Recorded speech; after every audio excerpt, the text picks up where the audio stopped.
اور کیونکہ وہ اس بات سے خوفزدہ ہو گئے تھے کہ کہیں یہ نواز شریف کی ذمہ داری نہ پڑ جائے، کہیں انہیں کچھ ہو گیا خدا رحم۔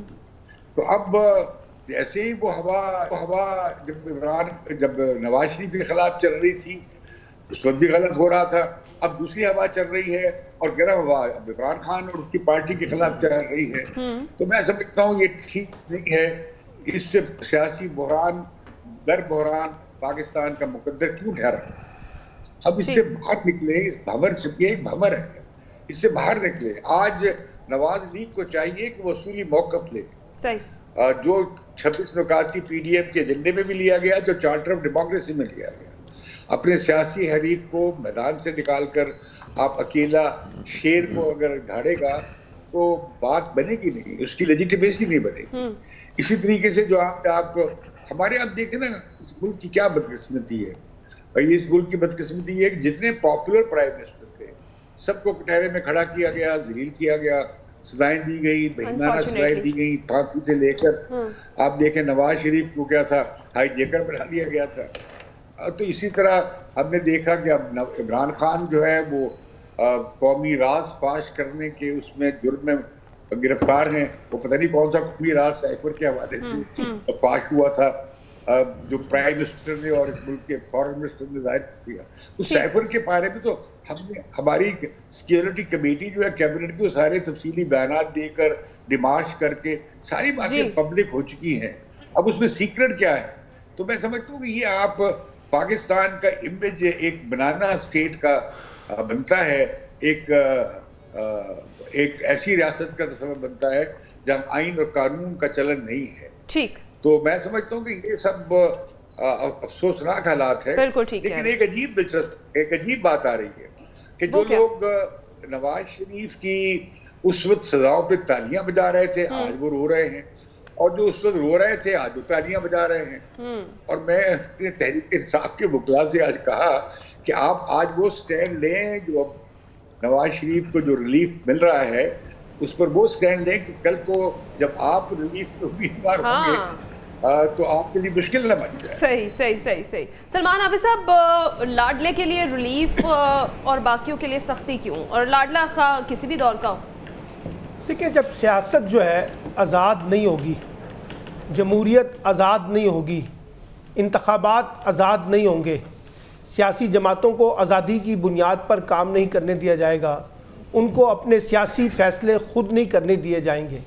تو پھر یہی کچھ ہوگا جو پاکستان کے اندر ہو رہا ہے، اور جس کا امتیاز عالم کے بقول کہ اب یہ کھیل بند ہو جانا چاہیے۔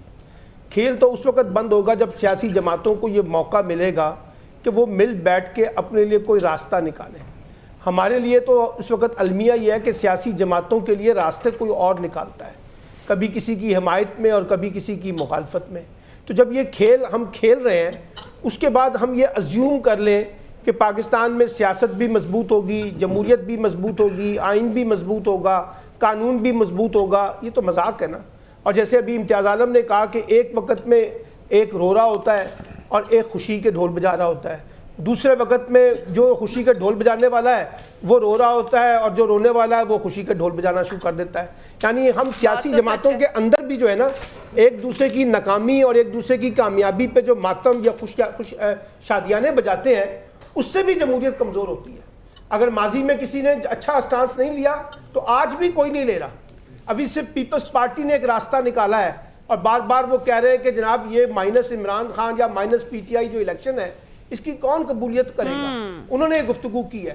اس لیے میں یہ سمجھتا ہوں کہ یہ جو کھیل جس کی بات امتیاز عالم صاحب کہہ رہے ہیں یہ تو خواہش ہے نا ہماری کہ بند ہو جانا چاہیے، لیکن بند کیسے ہوگا؟ کیا کوئی بٹن ہے جس کو ہم آن آف کر دیں گے؟ کیا کوئی چٹکی بجائیں گے تو اس سے یہ آن آف ختم ہو جائے گا؟ اور بھائی اس کے لیے پولیٹیکل فورسز کو کسی ایک نقطے کے اوپر اتفاق کرنا پڑے گا، ایک بڑے چارٹر کے اوپر اتفاق کرنا پڑے گا۔ وہ نہیں ہوتا کیونکہ پاکستان کی کچھ سیاسی جماعتیں جو ہیں جن کی اسٹیبلشمنٹ سے صلح ہو جاتی ہے ان کا کھیل دوسرا ہو جاتا ہے، اور جن کی اسٹیبلشمنٹ سے ناراضگی ہو جاتی ہے ان کا کھیل دوسرا ہو جاتا ہے۔ اور ساری سیاسی جماعتیں اپنے اپنے وقت کے اندر وہ سہولت کاری کے لیے اپنے آپ کو آزادانہ بنیادوں پر پیش کرتی ہیں اسٹیبلشمنٹ کے سامنے، اور کہتی ہیں کہ جناب آپ ہم سے ڈیل کریں، ہم سے زیادہ آپ کا کوئی لائل اور کوئی وفادار نہیں ہوگا۔ یہی عمران خان کہتے تھے یہی شہباز شریف صاحب کہہ رہے ہیں, یہی وہ زرداری صاحب بھی کہتے ہیں, اور یہی نواز شریف صاحب بھی کہتے ہیں. اب نواز شریف صاحب بھی تو ایک مفاہمت کر کے پاکستان آئے نا, اس مفاہمت کا نتیجہ ہم دیکھ رہے ہیں نا, ان کو کیسے عدالتوں سے ریلیف مل رہا ہے. وہی عدالتیں, وہی جج, وہی پروسیکیوٹر, وہی نیب. اب کسی کو کوئی اعتراض نہیں ہے. اس وقت سب کو اعتراض تھا, سب ان کو مجرم ثابت کرنے پہ تلے ہوئے تھے. آج سب ان کو جو ہے مجرم سے نکال کر ان کو جو ہے وہ معصوم بنانے کی کوشش کر رہے ہیں. عمران خان کو ظالم بنا رہے ہیں. اس وقت عمران خان معصوم تھے. تو یہ جو آنکھ مچولی کا کھیل, پتلی تماشے کا کھیل, سرکس کا کھیل ہے, مجھے نہیں لگتا کہ آنے والے کچھ عرصے میں بھی پاکستان کی سیاست اس سے باہر نکلے گی. اور جس قسم کا انتخابات کرانے کی کوشش کی جا رہی ہے, اور جیسے انتخابات کروانے کی کوشش کی جا رہی ہے, لیول پلینگ فیلڈ دی جا رہی ہے, اس سے لگتا یہ ہے کہ شاید انتخابات بھی ہو جائیں اور شاید کسی کی حکومت بھی بن جائے.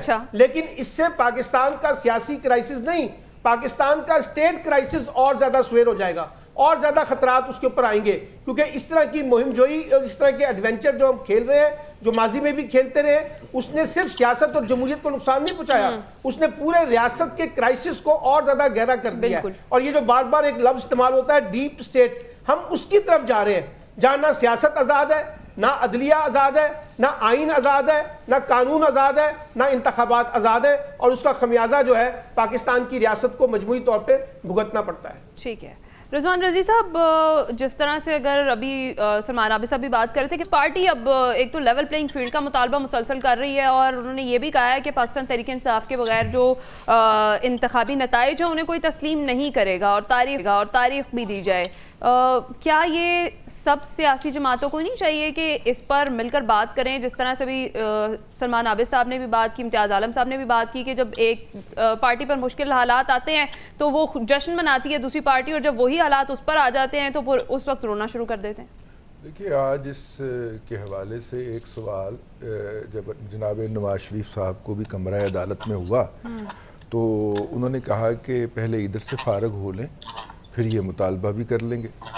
ظاہر ہے کہ ان کی اپنی پوزیشن جو ہے وہ اس وقت قانون کے سامنے ہے. اچھا, ویسے ہمارا قانون بڑا انٹرسٹنگ ہے. آپ اگر ایک دفعہ اثاثہ بن جاتے ہیں ہماری اسٹیبلشمنٹ کا تو پھر آپ ہمیشہ اثاثہ رہتے ہیں. اچھا, آپ کو شہباز گل کی طرح پچھلے دروازے سے نکال کے امریکہ بھجوا دیا جاتا ہے. آج جو ہے دیکھیے, بات یہ ہے کہ اس ملک کے اندر ایک جرم ہے جس کے لیے 1857 سے ایک ایف آئی آر لکھ کے رکھی ہوئی ہے ہم نے, اور جو بھی ہمیں ناپسند ہوتا ہے اس کے خلاف ہم وہ ایف آئی آر فائل کر دیتے ہیں. وہ ایف آئی آر جو ہے وہ فائل ہوتی ہے اے آر وائی کے سی ای او کے خلاف, اور انہیں سپریم کورٹ ریلیف دے دیتی ہے, ان کو رہا کر کے کہتی ہے کہ گھر چلے جاؤ. وہی ایف آئی آر فائل ہوتی ہے عمران ریاض خان کے خلاف پچھلی مرتبہ جب وہ پہلی مرتبہ پکڑے گئے تھے, ہائی کورٹ انہیں رہا کر کے گھر بھیج دیتی ہے. ٹھیک ہے, ظاہر ہے وہ کسی دور کے اندر اسٹریٹجک اثاثے رہے ہوئے ہیں. وہی ایف آئی آر رضوان رضی کے خلاف ہوتی ہے, اور میں 5 سال سے عدالت میں دھکے کھا رہا ہوں, انہوں نے 5 دن نہیں لیے ان کو ریلیف دینے کے اندر. تو یہ ہماری عدلیہ کا معیار ہے. بالکل صحیح ہے. اس کے اوپر میرا نہیں خیال کہیں سے کوئی پریشر آ رہا ہوگا ججز کے اوپر, یا ڈکٹیٹ کیا جا رہا ہوگا.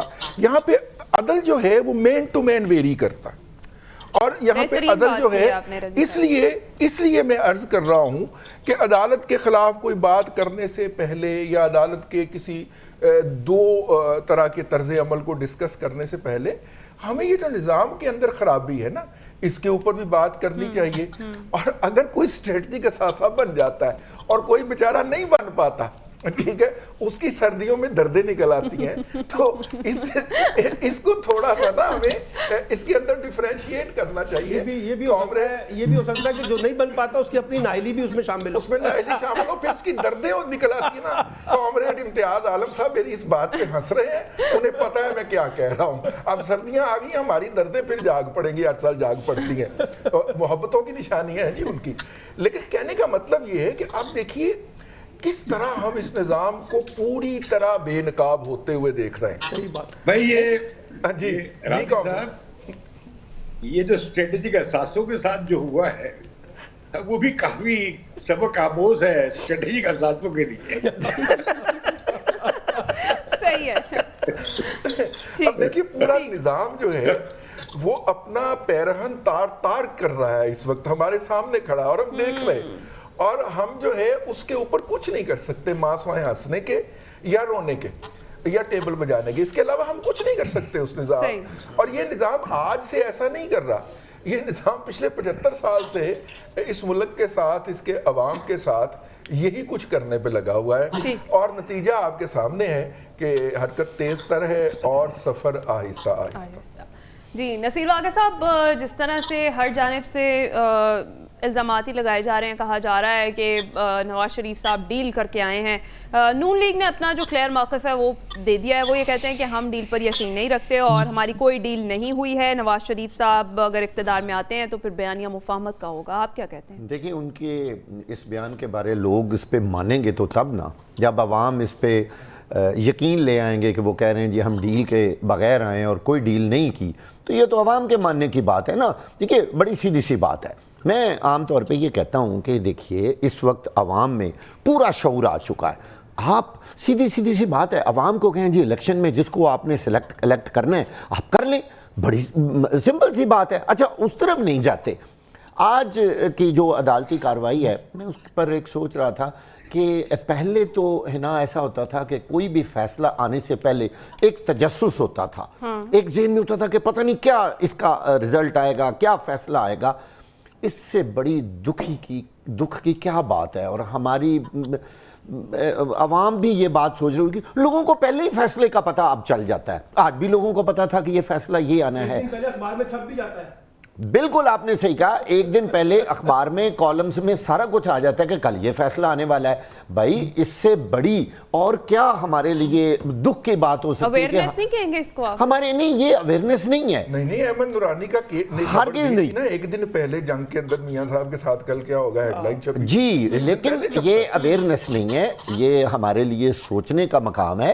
بات بالکل سمپل سی ہے, جو بھی اسٹیبلشمنٹ کے ساتھ ہوگا وہ پیارا ہو جائے گا, وہ حکومت میں بھی آ جائے گا, اور جو اسٹیبلشمنٹ کے ساتھ نہیں ہوگا, ہماری 75 سال کی تاریخ گواہ ہے.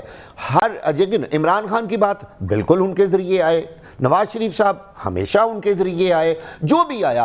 یہ روش ختم ہونی چاہیے. یہ روش اس لیے ختم نہیں ہو رہی کہ جتنے پولیٹیکل لیڈر ہیں اور جتنی پولیٹیکل جماعتیں ہیں انہوں نے اپنا قبلہ و کعبہ بس سارا کچھ جو ہے اسٹیبلشمنٹ کو بنا رکھا ہے. جی وہی جو فیصلہ کریں گے بس ان کے جا کے قدموں میں بیٹھ کے ان کو چھوا اور کہا جناب ہمیں آشیرواد چاہیے حضور آپ کی تاکہ ہم سرخرو ہو سکیں.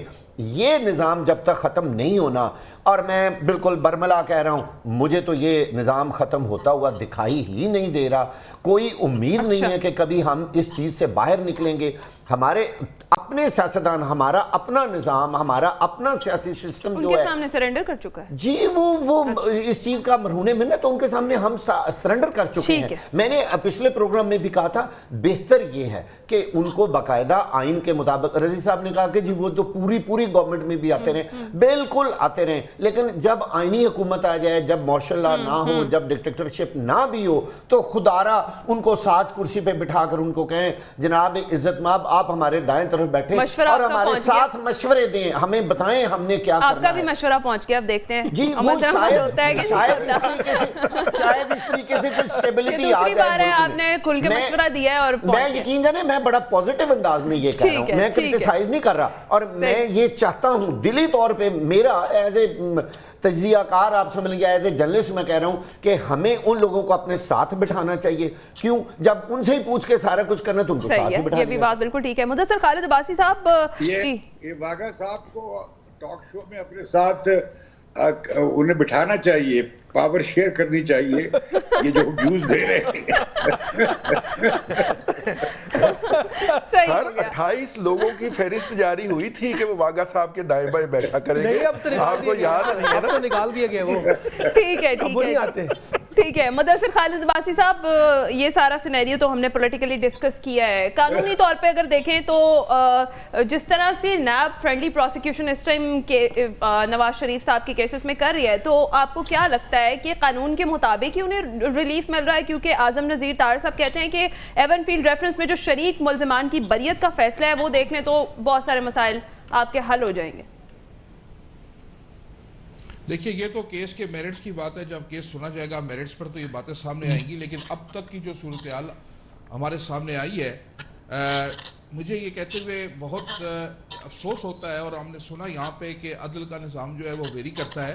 اس کی ایک بڑی واضح اور مثال یہ ہے، اور قانون میں فوجداری قانون کا جو بنیادی اصول ہے وہ یہ ہے کہ جب کوئی بھی مدعی کسی بھی ملزم کے خلاف کوئی فیک یا فیبریکیٹڈ پروسیکیوشن کرتا ہے، یعنی اس کے خلاف ایسا مقدمہ درج کرتا ہے جو بے بنیاد ہے، تو پھر اس مقدمہ درج کرنے والے کے خلاف بھی کارروائی ہوگی۔ بعین اسی طرح جو نیب کا قانون ہے اس کی سیکشن 36 کے مطابق جو فالس پروسیکیوشن ہوگی اس پر اس رسپانسبل بندے کے خلاف کارروائی کر کے اسے 5 سال کی سزا دی جا سکتی ہے۔